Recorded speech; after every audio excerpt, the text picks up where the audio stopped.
हम सब जानते हैं कि हम फ़ोन का ज़रूरत से ज़्यादा इस्तेमाल करते हैं और अक्सर इसका दोष हम खुद को देते हैं।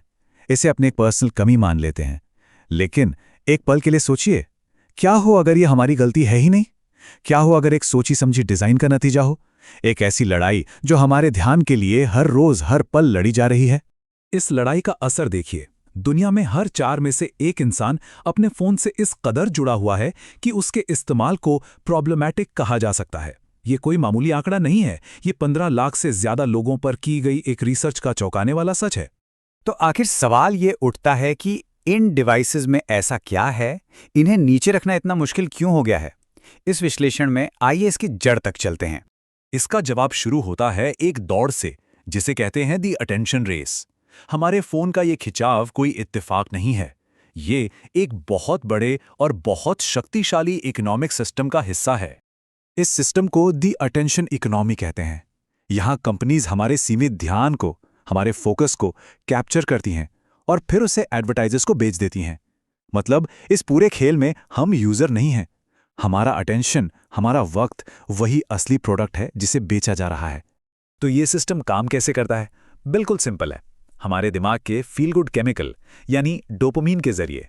हर अनजान नोटिफिकेशन एक सरप्राइज है, हर लाइक और कमेंट एक वैलिडेशन।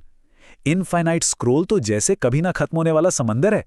ये सब मिलकर एक ऐसी लत पैदा करते हैं, बिल्कुल एक स्लॉट मशीन की तरह, जो हमें बार बार अपनी तरफ खींचती है। जैसा कि सेंटर फॉर ह्यूमेन टेक्नोलॉजी ने साफ कहा है, हर ऐप हमारे ध्यान के लिए एक रेस में है। और ये रेस सिर्फ दूसरे ऐप्स के खिलाफ नहीं, बल्कि हमारे दोस्तों, हमारे परिवार, हमारे शौक और यहाँ तक कि हमारी नींद के खिलाफ भी है। ये लड़ाई सिर्फ स्क्रीन पर नहीं, बल्कि हमारी पूरी जिंदगी पर कब्जा कर रही है।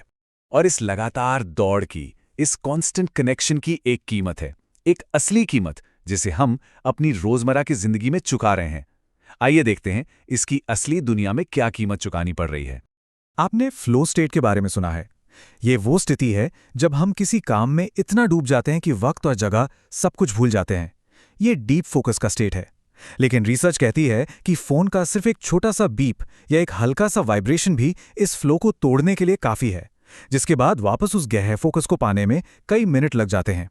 और इसका असर दिन में साफ दिखता है। देर रात तक फोन इस्तेमाल करने से लगभग 39% लोगों को दिन में जरूरत से ज्यादा नींद आती है और करीब 20% लोगों की प्रोडक्टिविटी सीधे तौर पर कम हो जाती है। ये सिर्फ थकान नहीं है, ये हमारी काबिलियत पर एक रियल अटैक है। लेकिन अब जो आंकड़ा सामने आएगा वो सच में चौंकाने वाला है। सोने से ठीक 1 घंटा पहले फोन का इस्तेमाल खराब नींद का खतरा पूरे 33 गुना से ज्यादा बढ़ा देता है। ये कोई अंदाजा नहीं है, एक अध्ययन का सीधा नतीजा है। 33 टाइम्स। इसके लिए तो एक नया शब्द भी बन गया है, फबिंग। मतलब जब हम किसी से आमने सामने बात करते हुए उन्हें नज़रअंदाज करके अपने फ़ोन में खो जाते हैं। सोच के देखिए, ये रिश्तों को कितना खोखला कर देता है। सामने वाले को महसूस होता है कि वो उस फ़ोन से कम ज़रूरी है। और इसका असर सिर्फ नींद या काम तक नहीं रुकता। कई अध्ययनों ने इसे बढ़ती एंजाइटी, डिप्रेशन और लो सेल्फ एस्टीम से सीधा जोड़ा है। ये अब एक गंभीर मानसिक स्वास्थ्य का संकट बनता जा रहा है। और यही बात खत्म नहीं होती। रिसर्च ने यह भी साबित किया है कि फ़ोन का ज़्यादा इस्तेमाल सीधे तौर पर एकेडमिक परफॉर्मेंस को गिराता है, जिसका नतीजा एग्जाम में कम मार्क्स के रूप में दिखता है। तो क्या इसका कोई हल है? क्या हम इस जाल से निकल सकते हैं? बिल्कुल। अब बात करते हैं सॉल्यूशंस की, एक एक्शनेबल टूल किट की, जिससे हम अपने फोकस पर, अपनी जिंदगी पर वापस कंट्रोल पा सकते हैं। यहाँ मकसद टेक्नोलॉजी को छोड़ना बिल्कुल नहीं है। मकसद है आदत से मजबूर होकर, यानी रिएक्टिवली यूज करने के बजाय सोच समझकर, अपनी मर्जी से, यानी इंटेंशनली यूज करना। चलिए देखते हैं इस बदलाव को कैसे लाया जा सकता है। इसे एक प्रैक्टिकल डोपामिन डिटॉक्स समझ सकते हैं।